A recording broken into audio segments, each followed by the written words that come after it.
All right. That was really cool. And I feel really energized by all of this. I hope you guys too. We're moving on from New York, as I told you, all the way to Prague to meet Katerina, who is the CFO of Paralelni Polis, a space you can find in around the world in 250 co-working spaces. Hey, hi. Hi. How are you? I'm great. Me So, too. Sweden, did you make it? I made it to Sweden and back. So Oh, now, okay. Congratulations. You've been busy. yeah, I successfully made it back, which was great. But we had an amazing time in northern Sweden, which I'll talk about later. Are you? Perfect. Oh, we have a friend. Nice. Mm-hmm. No worries. Yeah. It's all good. If he wants to come in and like talk to us, that's all good. He probably will. So, Nice. sorry. That's all good. All right. We love kids. Let me maybe start because I feel we know each other already, but maybe viewers don't. So can I ask you to introduce yourself and also maybe explain a little bit what do you do? Well, all right. Well, I am actually a so-called mom of Parallel Polis as well. We kind of devoted to the flat structure, so we don't like giving titles, as I said in my email.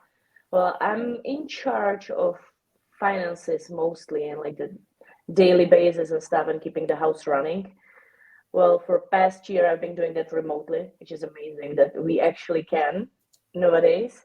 And I use social media. I try to keep people reminded that we exist and what our vision and mission is. We organize conferences and we are in the amazing coworking. We have a YouTube channel. Yeah, my fingers are mostly in all of those. And Yeah. it's hectic, it's crazy, and we love it like that. Yeah, and actually, I mean, I think the first time we came across Paralelni Polis was in 2017 when we went to Prague. And for us, it was like, wow, okay, that's really crazy. We were trying to dig into pictures. But before I go into that, let me remind our viewers or ask you, how would you describe what's Paralelni Polis? Because we're already going too deep. I feel people might not know it. So what is Paralelni Polis actually? Well, Parallel Polis, originally, it's a project. It's a project of this contemporary art group called Stohoven. It's like around 9 years ago, they went to Bratislava's Progress Bar, which used to be a hackerspace, but not in that like originally geeks, noobs, bustling stuff in a basement.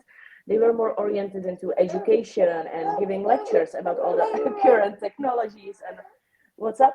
They liked this idea, the guys. They met, they were Czechs and Slovaks, and they decided they would like to open a space like that in Prague.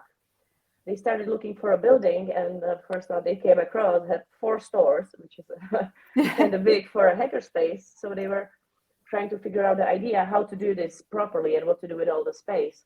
And they're artists, hackers, but some of them are lawyers. They studied social sciences, and they came across this essay of Václav Benda. He was a Czech dissident, and he wrote an essay called Parallel Polis during the 70s. And they liked it. They were like, okay, this is exactly what we're looking for. An island of freedom, society, of exploring what we want to do and disintegrating from the state, if possible. So they came up with a name. Yeah, that's Marek. He's the boss of Polis right now. Hi, Marek. So they came up with the idea, they got a building, and they were like, okay, so what to do now? They knew they want to incorporate the cryptocurrency. So now we have Bitcoin Coffee, which is the first Bitcoin-only cafe. And it's not a cafe of the regular sense, it's an educational one. You can come, and most of the time you don't spend sipping coffee and doing your emails. You mostly talk about crypto. We educate people on how to set up a wallet, how to keep your crypto private, how to use it the smart way. And then there's another floor, and it was amazing for a co-working.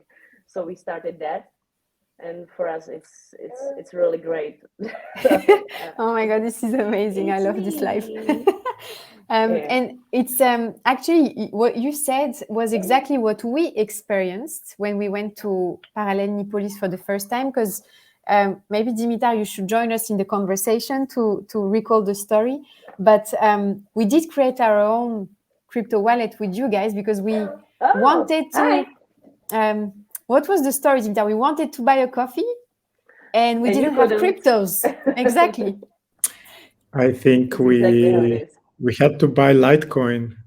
First time. I think this is the first crypto we bought ever. I still have the token here, kind of You the do? yes. Come Yeah. on. And it was in Good for you. 2017. And I should say that for us was amazing because then we bought the coffee, and then with the Litecoin we paid it. But Paralelni Polis, they had like a POS device that made everything super easy. Like, and They then still do the same yeah, one.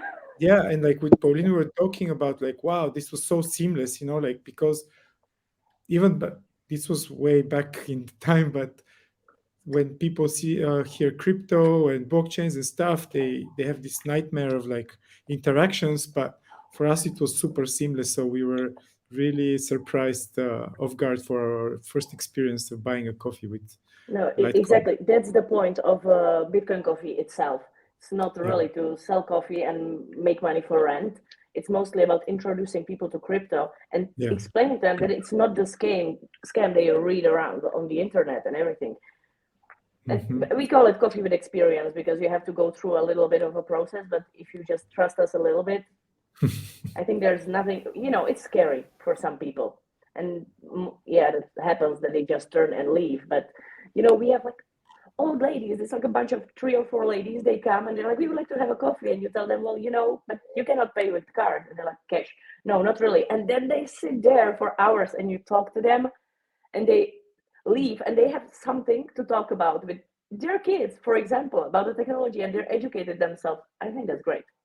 It's amazing. And how does that also blend? So you just said you guys have 4 floors. Maybe before I dig into the co-working space itself, what is the purpose of each of the floors at Paralelni Polis? They were originally kind of independent concepts, but right now after Corona and everything, we realized more that we're all Parallel Polis and we just like to name our rooms. Well, so we have Bitcoin Coffee, we have Paperhub, and then on the top we have Institute of Crypto Anarchy, who is like, that's the place where the hackers should go, and it's the main organizer of all our events. We have the Hackers Congress. This year is going to be the 10th edition. It's already a big one. We throw Eat Prague now, Pizza Day Prague, Prague DeFi Summit. This is what Institute of Crypto Anarchy is mostly responsible for, is the program and the education. We organize weekly meetups right now about anything. Yeah, Web3, Polina was supposed to talk about it. She's actually one of the main speakers on our events. And then the 4th floor, that's our beautiful basement. There's a hacker space called Bordel, and we have a studio there. We try to be self-sufficient.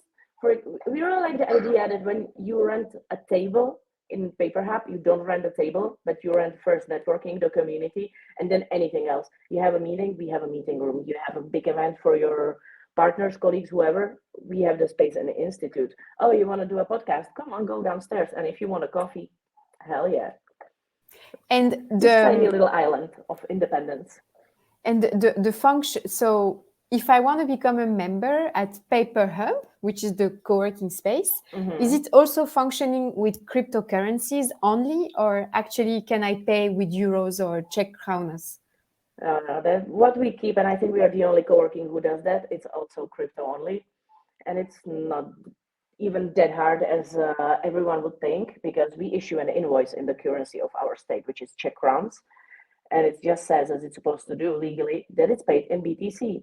So even for you as a company, if you want to use it in your accounting, no issue with that.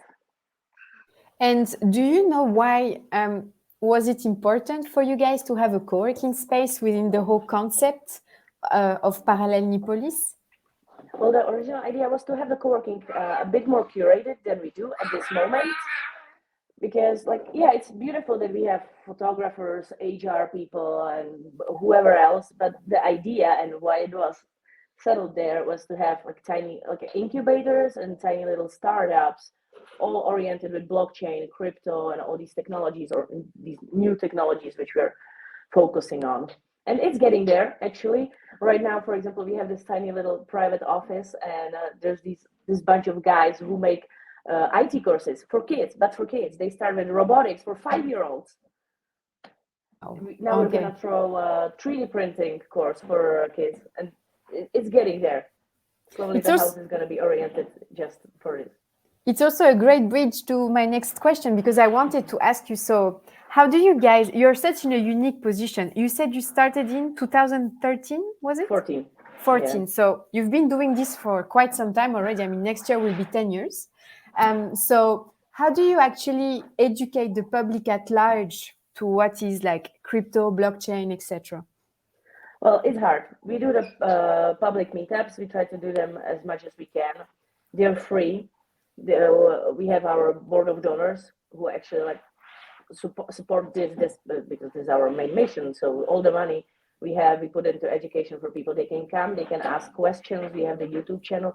We try hard, and sometimes it doesn't go as great as you would expect. People like to ask, how can I make money, and when am I gonna get rich? Well, that's not the idea, but we try, social media, everything. All the guys around Polis, there's Paolo with Tag, you write Bernard, they write articles, they actually they do talks, they do lectures, everything all around the world right now.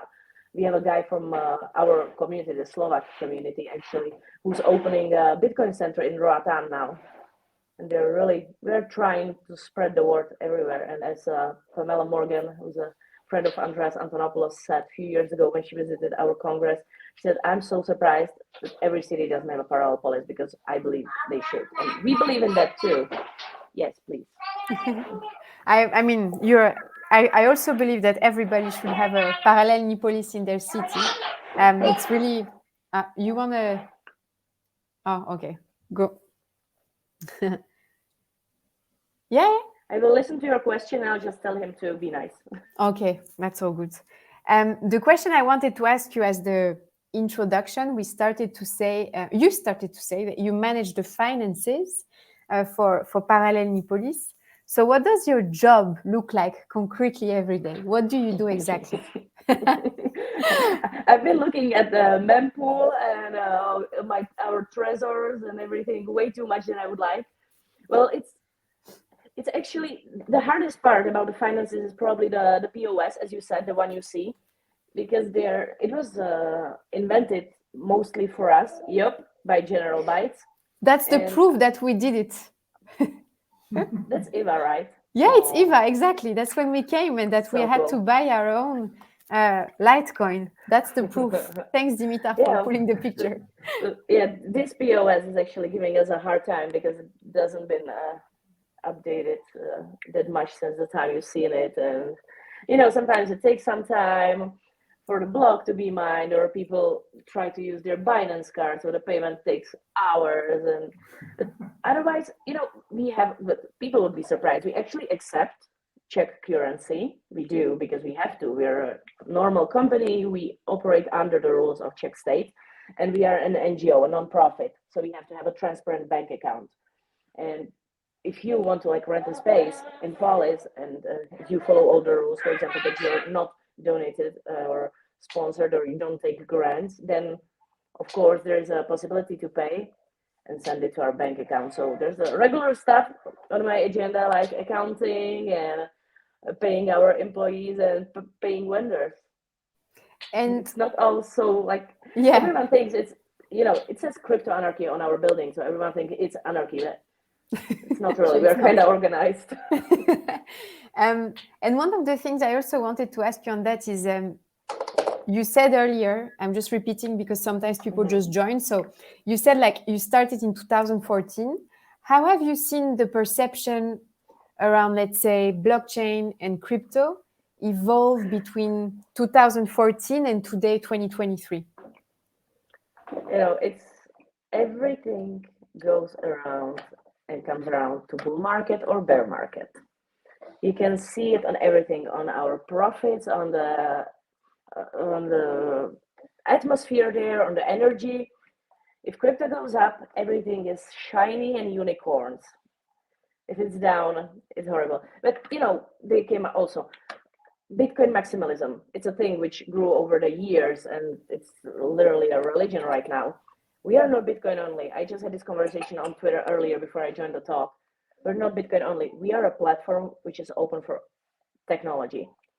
Every little altcoin is a technology, and if it makes sense and it's not a scam, we're open to that. So That is, for example, we implemented, as you said, Litecoin. We use Litecoin a lot because it was cheaper and the transactions were faster and it was more user-friendly.